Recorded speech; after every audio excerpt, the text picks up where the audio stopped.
From schools, many of us came from schools where teachers didn't care about us, didn't give us the very best education while they took their children to another community and gave them a fine education.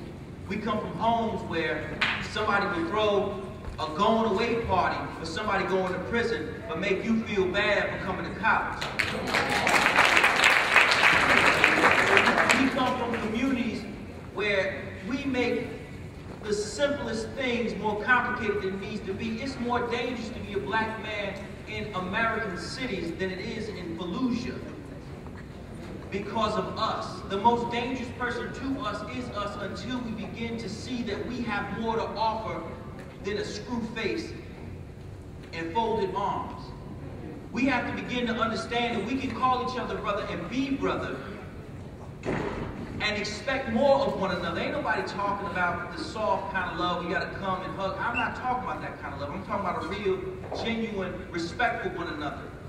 I have to say that I get the opportunity to speak at a lot of colleges, I really do. I have never been to a school where I've seen so many brothers, so please give yourselves one.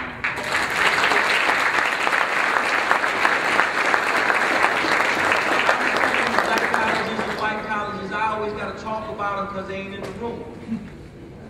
But there's something special happening here, and you all have a responsibility. This is not just for us up here. Y'all have a responsibility because they're young brothers and sisters, they're kids that I'm gonna be with tomorrow morning back when I go back to work in the morning, at that ungodly hour that I go to work, or that horrible plane that's gonna wake me up early. And they're gonna wanna meet people like you. Y'all have a responsibility to show them that just because our people did it wrong before doesn't mean we have to do it wrong anymore. There's something special here tonight. For you to come out tonight in this hot auditorium, y'all have air conditioning here. I know you have a pool with no water, but this is unbelievable.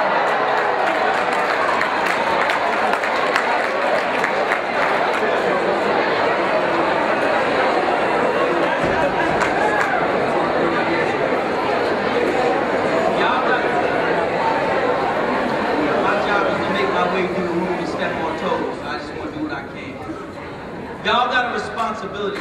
Y'all got a responsibility. I was so proud to see you running for elections. I mean, this is, y'all take this seriously. This is not a game. I say to you tonight, I came here with the expectation that there will be inspiration. The inspiration that has occurred is you inspiring me. You've made it possible for me to go yet another day, to wake up tomorrow morning, to make sure that I know that these young brothers and sisters that I educate every single day can be just as beautiful as you.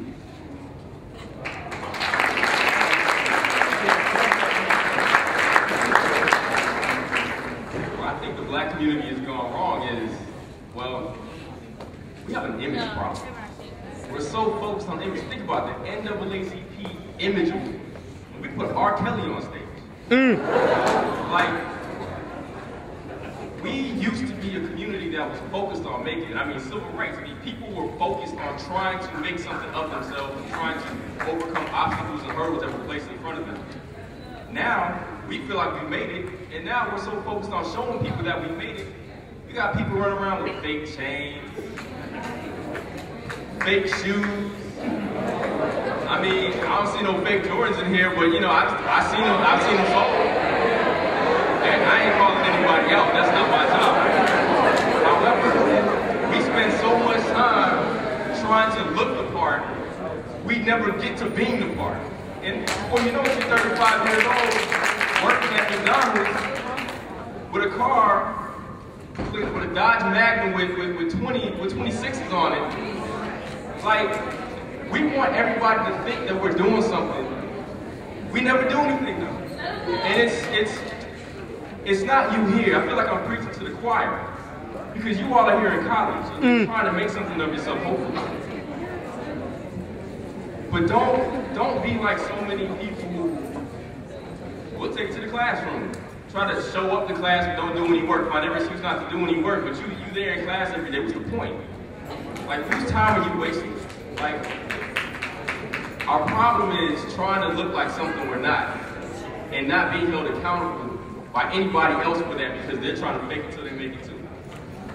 Until we get that problem, Well, I'll let y'all figure out.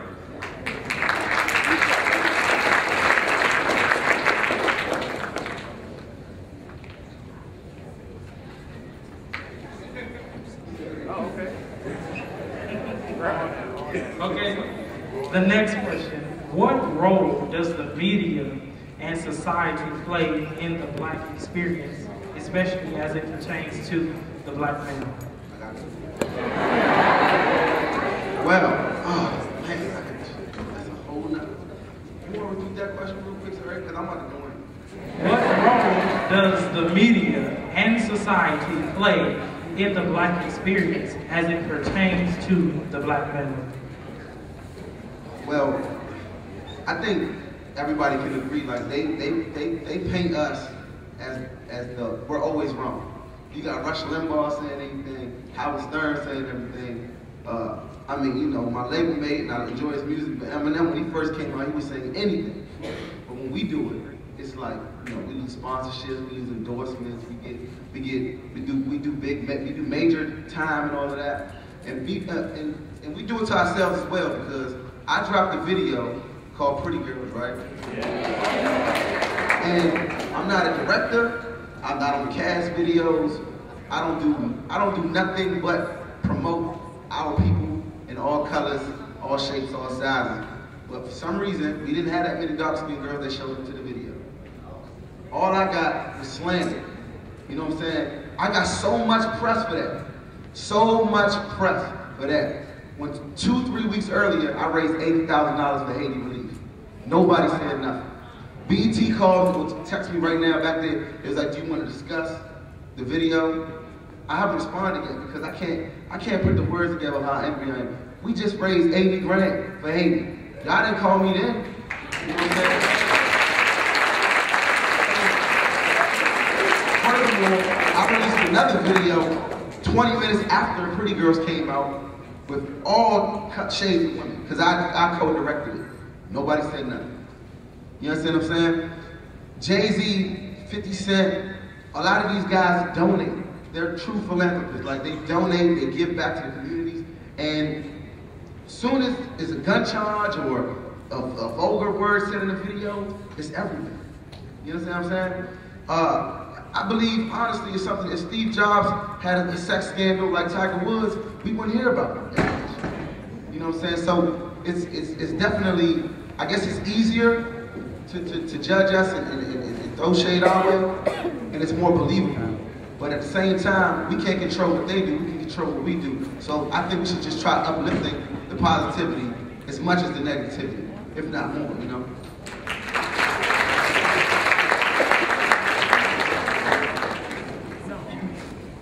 Nobody does a better job of slandering Black people than Black people.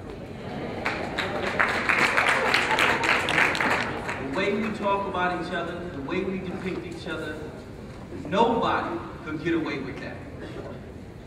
The way we rhyme about each other, the way we print magazines about each other. Look at the Source magazine. Look at Vibe magazine. I want you to find a Black man smiling. Just find one. Thumb through page after visual page, and it looks like everybody's in a mugshot.